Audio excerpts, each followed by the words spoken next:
I was thinking randomly the other day and I asked myself the question, what advantage does God have over men? What advantage does God have over men? I thought long and hard and I arrived at three answers.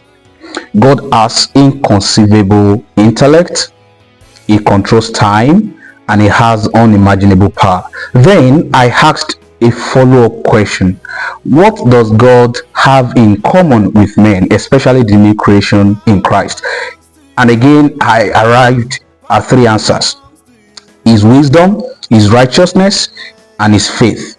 Jesus Christ was made wisdom unto us.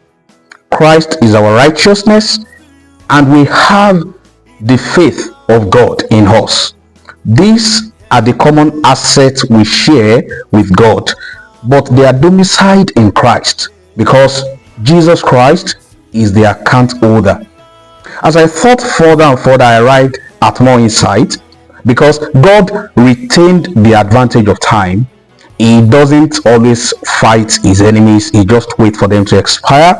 He has time on his side.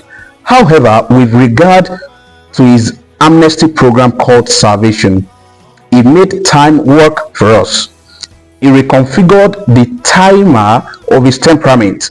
He is patient with us, he knows us inside out, he remembers that we are dust. He even marked out a grace period, a grace time for us on his calendar, and that's what we are enjoying this period now.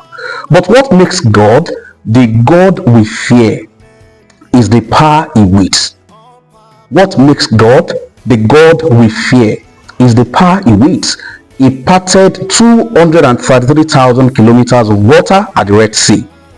That sea has an average depth of 490 meters, that is 1,610 feet, and the maximum depth of 3,040 meters, that is 9,970 feet. And all this did not deter him. Multiples of that power had to be deployed to raise Jesus Christ from the dead. Paul, lost for comparative and superlative adjectives, called it the exceeding greatness of his power. The exceeding greatness of his power. And this is what he wrote in Greek: to upabalon megatos dos dunamis. Upabalon means to surpass in throwing, to throw over, or even beyond anything. Megatos means mega, great, and dunamios is power and ability. In other words, God exceeded himself in the demonstration of his power and ability at the resurrection of Jesus Christ. And this tells us that power is power. And this is the advantage of God over us, his creatures. God is all powerful.